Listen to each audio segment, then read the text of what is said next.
Shalom everyone, Parashat Lech-Lecha, Tafshin Peivav.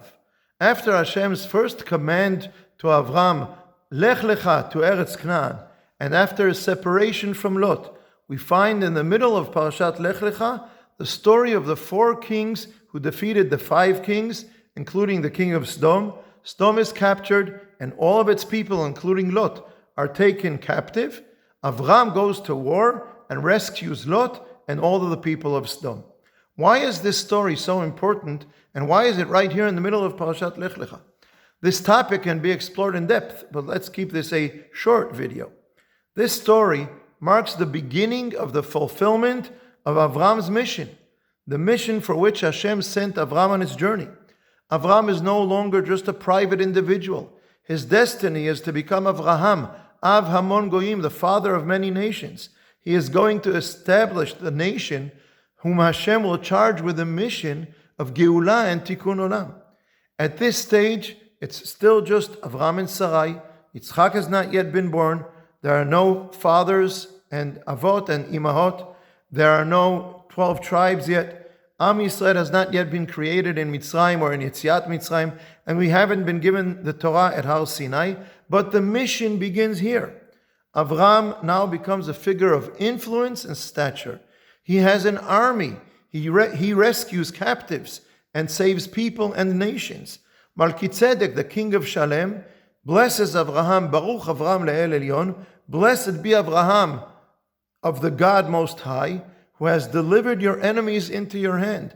And the king of Sodom offers Avraham to keep all of the property of Sodom. Avraham declines.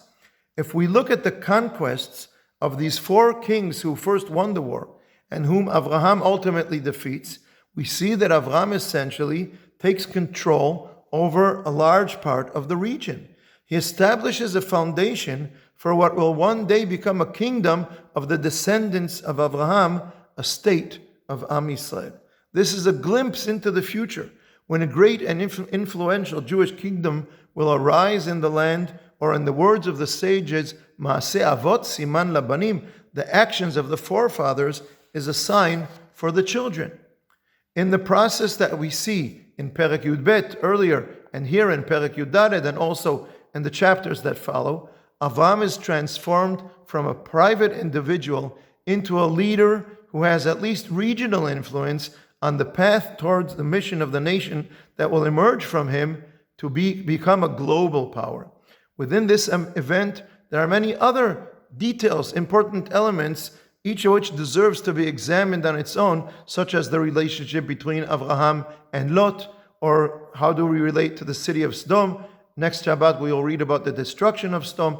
These are topics that will continue with us throughout the days of the Tanakh. But in my view, the central message here is that Avram's destiny begins to take shape.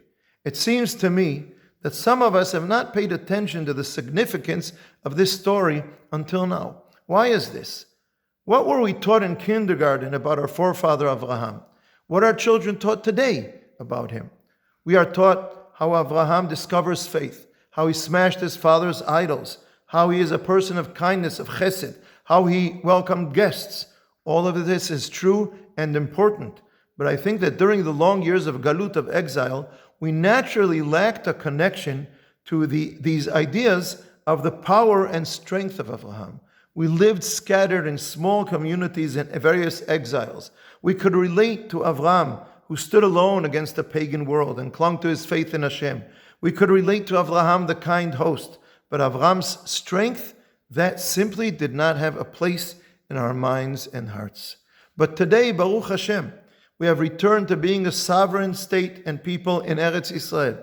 We begin to realize that the Torah has always shown us this powerful dimension of Avraham as well. It is very important to pay attention to this side of Avraham. And at the same time, it's no less important that we don't lose what we had in exile. Deep faith, refined character traits, acts of kindness and hospitality, all of that matters. To see the big picture and also the small details, and to connect these two sides, this is the whole story of Avraham Avinu and all of his descendants, Am Yisrael. Shabbat Shalom.